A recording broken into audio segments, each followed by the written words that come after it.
Haleluya, haleluya, haleluya. Apa kabar semua? Girang-girang semua. Haleluya.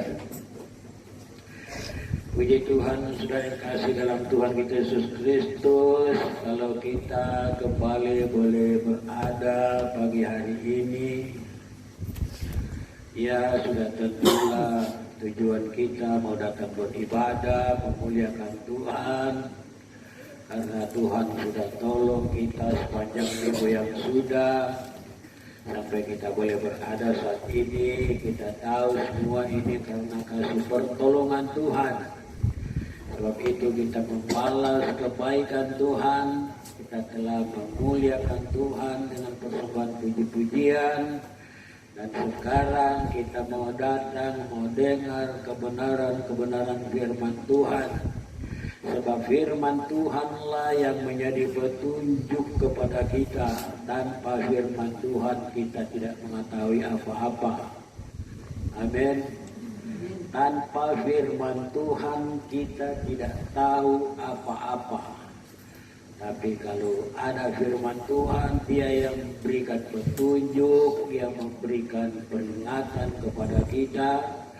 Dan saudara sekalian, kalau di zaman ini kita mendengar firman Tuhan, kita tinggal memperkuat iman dan pengharapan kita kepada Tuhan. Sebab segala-gala yang terjadi dan sebelum terjadi, Alkitab sudah bicara. Dari zaman-zaman itu yang terjadi kepada umat Israel, saudara sekalian, itu sudah menjadi pelajaran bagi kita manusia yang ada di muka bumi ini. Itu sebabnya saudara sekalian, pemberitaan firman Tuhan ini mengingatkan kepada kita. Apalagi di zaman ini saudara sekalian, zaman yang sudah sangat bahaya karena menceritakan kedatangan Tuhan tidak lama lagi. Sebab itu saudara sekalian, di zaman ini kuasa kegelapan bekerja keras untuk melumpuhkan orang yang percaya kepada Tuhan. Jadi kalau kita boleh melihat dengan mata iman kita, saudara sekalian, di dunia ini kita boleh melihat, saudara sekalian, bahwa sungguh Alkitab bilang banyak yang terpanggil, sedikit yang terpilih. Jadi kita sudah terpanggil, kita harus terpilih. Jangan hanya terpanggil, saudara. Dan di dalam kita menguatkan iman kita, kita boleh melihat contoh-contoh yang ada di dunia ini, saudara. Jangan jauh-jauh kita melihat saja. Kalau kita lihat di dunia ini, orang kalau memuji Tuhan kurang di gereja atau di tempat-tempat ibadah yang banyak itu terlihat, terdengar. Tapi kalau memuji dunia itu, saudara sekalian, tersebar di mana-mana. Di rumah-rumah, di perjalanan, orang boleh buktikan, orang boleh lihat dengan satu kenyataan. Dari situlah kita boleh melihat bahwa dunia ini sudah dikuasai oleh kuasa kegelapan. Dan itu bukan terjadi bagi orang yang tidak percaya kepada Tuhan. Bahkan itu terjadi juga kepada orang yang sudah disebut Pantekosta atau sudah percaya kepada Tuhan. Lihat kalau di rumah-rumah, saudara sekalian, kadang orang memutar lagu rohani seperti itu. Jadi itulah penilaian bahwa sungguh dunia ini sudah dikuasai oleh kuasa kegelapan. Tapi kalau toh selalu kita mau datang dengar firman Tuhan, saya dengan percaya kita semua ini bukan hanya terpanggil, tapi kita harus berusahakan, kita harus terpilih. Dunia ini tidak ada arti, hidup ini tidak ada arti, kalau bilang tadi, tanpa Tuhan. Amin, saudara. Sebab kita tahu persis bahwa hidup di dunia ini cuma sementara, tidak kekal. Justru itu kalau saya boleh menyampaikan kebenaran firman Tuhan, selalu saya mengingatkan tentang keyakinan kita kepada Tuhan, kepercayaan kita kepada Tuhan, supaya kita itu diselamatkan oleh Tuhan. Kalau sudah panggilan terakhir, bagaimanapun saudara sekalian senyana lagi kita mau balik meminta Tuhan datang beribadah senyana terakhir. Itu sebabnya masih kesempatan yang diberikan oleh Tuhan bagi kita. Marilah kita taat dengan Tuhan. Hidup ini sekali lagi hanya sementara. Dan Alkitab sudah memberikan contoh-contoh bagi kita yang ada di zaman ini, yaitu tentang peristiwa yang terjadi di zaman Nabi-Nabi. Kita melihat saudara sekalian di zaman Nabi, orang-orang yang tidak mau mengenal Tuhan, Allah tidak akan diam. Orang kenal Tuhan dan orang tidak kenal Tuhan, semua Allah bertindak kalau berbuat salah. Tapi kalau orang yang tidak kenal Tuhan benar-benar itu sudah bersalah, itu sebabnya Alkitab bilang mereka sudah ada hakimnya. Jadi kalau kita yang sudah mengenal Tuhan, Tuhan juga tetap jaga. Dia kasih ampun kalau ada kesalahan seperti itu. Amin saudara. Tuhan tidak biarkan, dia sudah panggil kita, dia sudah cintai kita, itu pasti dia akan jaga, dia akan pelihara kita. Dan saudara sekalian sudah tentu kita tidak luput dari kekurangan, tidak luput dari kesalahan. Saudara sekalian, inilah kita manusia yang ada di dunia ini, tetapi karena kasih sayang Tuhan, Tuhan pasti akan tegur kita. Dan saudara yang kasih, itulah menjadi satu kemenangan bagi kita di dalam Tuhan. Mari saudara sekalian kita lihat tentang umat Israel yang melawan akan Tuhan. Tuhan tidak diam, saudara. Orang Israel ini adalah umat pilihan Tuhan. Orang-orang di dalam Tuhan, orang-orang yang disebut saudara sekalian adalah umat pilihan Tuhan. Asitoh kalau mereka berbuat salah, Tuhan bertindak. Maksudnya supaya mereka itu tidak binasa. Kita lihat Habakuk 6 ayat pertama. Habakuk 6 ayat pertama dia berkata begini.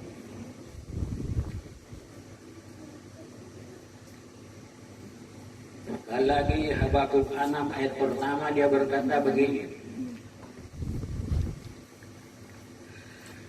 Tetapi orang Israel melakukan apa yang jahat di mata Tuhan. Sebab itu Tuhan menyerahkan mereka ke dalam tangan orang Midian 7 tahun lamanya. Kita lihat Habakuk 3, Habakuk 6 ayat 2. Dan selama itu orang Midian berkuasa atas orang Israel. Karena takutnya kepada orang Midian itu, maka orang Israel membuat tempat-tempat perlindungan di pegunungan, yakni gua-gua dan kubu-kubu. Ayat 6. Sehingga orang Israel menjadi sangat melarat oleh perbuatan orang Midian itu. Lalu berserulah orang Israel kepada Tuhan. Malaikat Tuhan menampakkan diri. Kami ulangi ayat 11. Malaikat Tuhan menampakkan diri kepadanya dan berfirman kepadanya demikian. Tuhan menyertai engkau, ya pahlawan yang gagah berani. Benarlah Tuhan kepadanya. Berfirmanlah Tuhan kepadanya. Ayat 16. Tetapi akulah yang menyertai engkau, sebab itu engkau akan memukul kala orang Midian itu sampai habis. Jawab Gideon. Kepadanya, kami ulangi Habakuk 6 ayat 13, supaya tidak keliru. Jawab Gideon kepadanya, Tuanku, jika Tuhan menyertai kami, mengapa semuanya ini menimpa kami? Di manakah segala perbuatan-perbuatan yang ajaib yang diceritakan oleh nenek moyang kami kepada kami? Ketika mereka berkata, bukankah Tuhan telah menuntun kita keluar dari Mesir? Tetapi sekarang Tuhan membuang kami dan menyerahkan kami ke dalam cengkerawan orang Midian. Habakuk 7:12. Adapun orang Midian dan orang Amalek dan semua orang dari sebelah timur itu bergelimpahan di lembah itu seperti belalang banyaknya, dan unta mereka tidak terhitung seperti pasir di tepi laut banyaknya. Saudara, kita boleh melihat kebenaran firman Tuhan ini. Benar-benar setelah orang Israel itu berbuat hal yang tidak baik di hadapan Tuhan, bukan Tuhan menghukum mereka supaya mereka harus menderita, tapi mereka harus sadar, harus taat dengan Tuhan supaya mereka itu selamat. Saudara sekalian, umat Israel itu atau orang Israel itu adalah umat Allah. Sehingga dia berkata dalam Habakuk 6:1, tetapi orang Israel melakukan apa yang jahat di mata Tuhan. Mereka telah melakukan apa yang jahat di mata Tuhan. Sebab itu Tuhan menyerahkan mereka ke dalam tangan orang Midian 7 tahun lamanya. Jadi 7 tahun lamanya mereka menderita, saudara sekalian. Karena mereka tidak mengindahkan kebaikan Tuhan, kasih Tuhan, kuasa Tuhan. Mereka menderita selama 7 tahun. Bukan hal yang pendek itu 7 tahun, saudara, mereka menderita. Dan selama itu orang Midian berkuasa atas orang Israel karena takutnya kepada orang Midian. Saudara sekalian, orang yang berkuasa, saudara sekalian, membinasakan, menyiksakan mereka. Itu maka orang Israel membuat tempat-tempat perlindungan di pegunungan, yakni gua-gua dan kubu-kubu. Dorang bersembunyi di hutan-hutan, di kubu-kubu. Tempat-tempat mereka, saudara sekalian, mereka bersembunyi karena tindakan orang Midian dan orang Amalek yang mau menyiksakan bagi mereka. Bagaimana dia katakan pegunungan, yakni gua-gua dan kubu-kubu, sehingga orang Israel menjadi sangat melarat. Segala perbuatan orang Israel pada saat itu melawankan Tuhan, dan Tuhan bertindak seperti itu sehingga mereka melarat. Kemudian saudara sekalian, dengan kita, kalau kita mau taat dengan Tuhan, Tuhan akan tolong. Tapi kalau kita tidak mengindahkan Tuhan, Tuhan akan berbuat seperti ini. Tapi saya yakin dan percaya firman Tuhan ini yang boleh menjadi petunjuk bagi kita. Firman Tuhan ini yang menjadi satu pegangan bagi kita. Firman Tuhan ini yang menjadi satu kekuatan bagi kita. Saudara sekalian, sebab itu dia berkata, sehingga orang Israel menjadi sangat melarat oleh perbuatan orang Midian itu. Lalu berserulah orang Israel kepada Tuhan setelah mereka melarat dengan tidak berdaya apa-apa. Terus mereka berseru kepada Tuhan. Itu sebabnya saya katakan tadi bahwa Tuhan itu baik kepada orang Israel, karena itu adalah umatnya. Umat Israel, saudara sekalian, sama dengan kita sebagai umat Tuhan, itu baik terhadap kita. Kalau kita tuh harus berseru kepada Tuhan, saudara sekalian. Dia berkata, sehingga orang Israel menjadi sangat melarat oleh perbuatan orang Midian itu. Lalu berserulah orang Israel kepada Tuhan. Mereka berseru, tinggal tidak terbilang semua di sini. Mereka berteriak, Tuhan, kami menderita, Tuhan. Kami tidak dapat berbuat apa-apa lagi, Tuhan. Tuhan melihat semuanya itu, Tuhan menjawab semuanya itu, saudara sekalian. Lalu kita lihat dalam ayat 12, malaikat Tuhan menampakkan diri kepadanya dan berfirman kepadanya, demikian Tuhan menyertai engkau, ya pahlawan yang gagah berani. Siapa dia? Gideon yang Tuhan pakai pada saat itu. Malaikat datang kepada Gideon dan dia berkata, Malaikat Tuhan menampakkan diri kepadanya dan berfirman kepadanya, demikian Tuhan menyertai engkau, yang pahlawan yang gagah perkasa, yang gagah berani.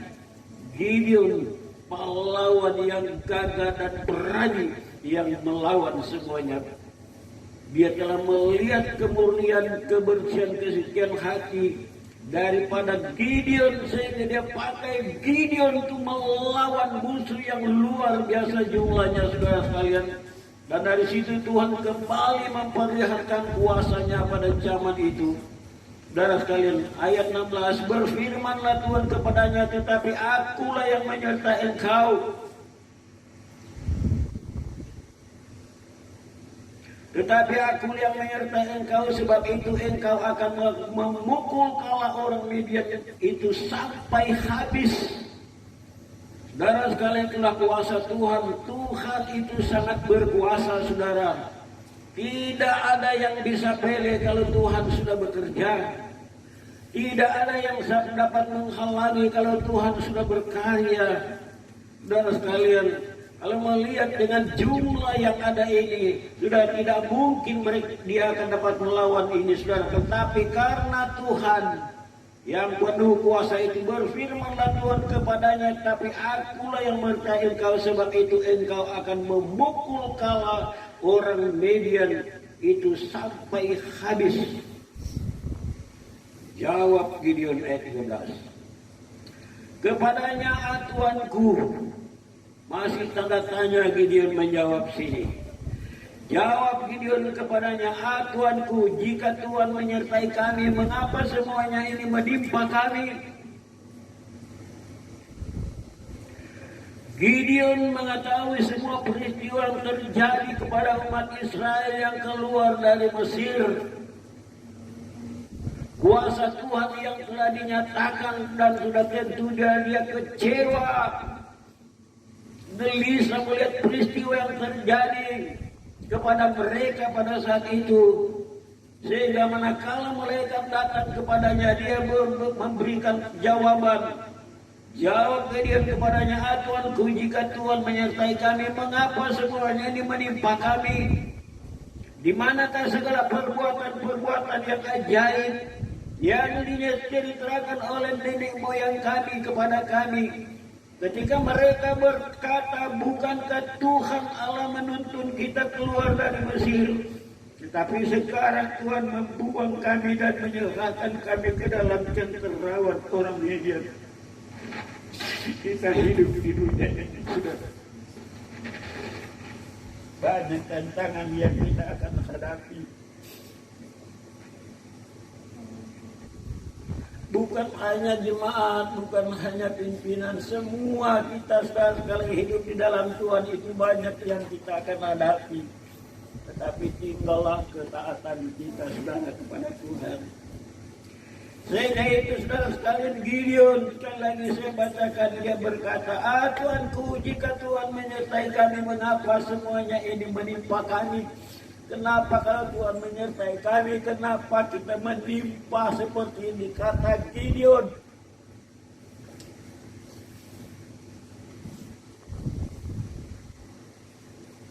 Di manakah segala perbuatan-perbuatan yang ajaib yang diceritakan oleh nenek moyang kami kepada kami ketika mereka berkata, bukankah Tuhan telah menuntun kita keluar dari Mesir, tetapi sekarang Tuhan membuang kami dan menyerahkan kami ke dalam cengkerawan orang Midian. Dia tidak menyadari bahwa mereka telah melawan akan Tuhan sebagaimana terdapat dalam ayat pertama. Dia tidak menyadari bahwa umat Israel sedang melawan akan kehendak Tuhan sehingga Tuhan menghukum seperti itu. Dan Gideon memberikan jawaban seperti itu. Jadi sekarang Tuhan membuang kami dan menyerahkan kami ke dalam cengkeraman orang Midian. Adapun orang Midian dan orang Amalek dan semua orang dari sebelah timur itu berkelimpahan di lembah itu seperti belalang banyaknya, dan unta mereka tidak terhitung seperti pasir di tepi laut.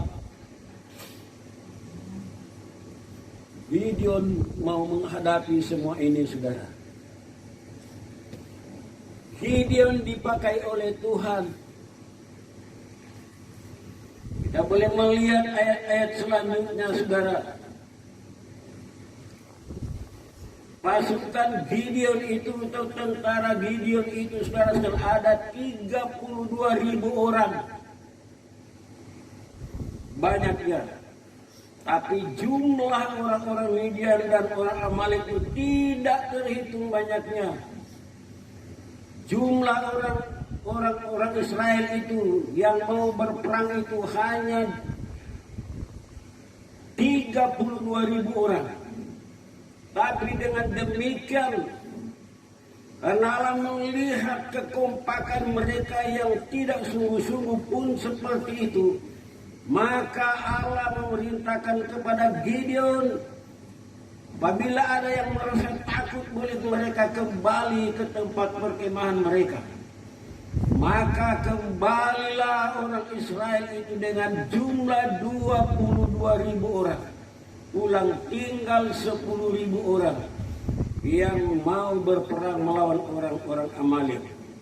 Saudara sekalian, kemudian tidak juga seperti itu. Allah memberitahukan kepada Gideon supaya lewat di sungai yang ada. Dan lihat mana yang minum seperti anjing, menjilat seperti anjing sendirikan. Dan menjilat dengan tangan sendirikan. Saudara, semua itu terjadi. Dan setelah terjadi semua itu, sisa, saudara sekalian, yang minum dengan tangan itu ada 300 orang. Jadi bisa bayangkan 10.000 orang pada saat itu, tinggal 300 orang yang mau melawan orang Amalek, yang mau melawan orang Midian itu. Dia dengan jumlah yang besar itu hanya 300 orang, tinggal 300 orang. Tetapi saudara sekalian, dari situlah Allah memperlihatkan kuasanya. Bahwa kalau Allah menolong saudara sekalian, apapun yang terjadi, apapun yang menghalang-halangi saudara sekalian, tidak akan terlaksana. Ini satu petunjuk bagi kita di dalam kita mau turut Tuhan. 300 orang, saudara sekalian, yang berperang melawan orang Gideon, melawan orang-orang Amalek dan orang-orang Midian itu, habis ditumpas oleh Gideon dengan jumlah yang ada.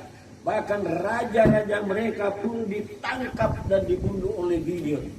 Itu kuasa Tuhan yang bekerja. Mengapa hal itu boleh terjadi? Karena mereka itu sepakat di dalam Tuhan. Mereka itu takutkan Tuhan, sepakat di dalam Tuhan. Sehingga saudara sekalian, dunia boleh bilang mustahil, tapi dalam Tuhan segala perkara tidak akan mustahil. Semua terlaksana dengan baik.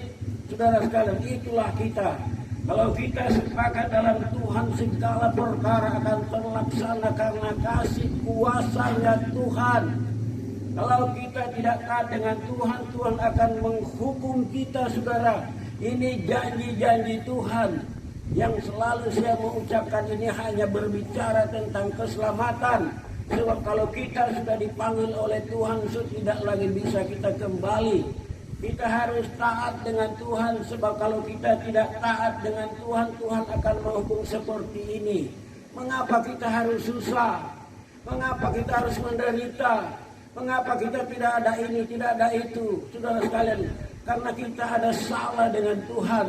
Jadi kalau kita menyadari bahwa kita salah dengan Tuhan, datang kepada Tuhan, berseru kepada Tuhan. Sebagaimana orang Israel pada saat yang berseru kepada Tuhan, mereka telah berada di dalam penderitaan. Dengan kasih sayang Tuhan, Tuhan jawab semua ini. Tapi kalau saudara sekalian kita tidak berseru kepada Tuhan bahwa sungguhnya kita akan binasa. Tetap kita mempertahankan hal-hal yang tidak berkenan kepada Tuhan. Sehingga itu dalam Yakobus 1:15 berkata, dan apabila keinginan itu telah dibuahi, ia melahirkan dosa.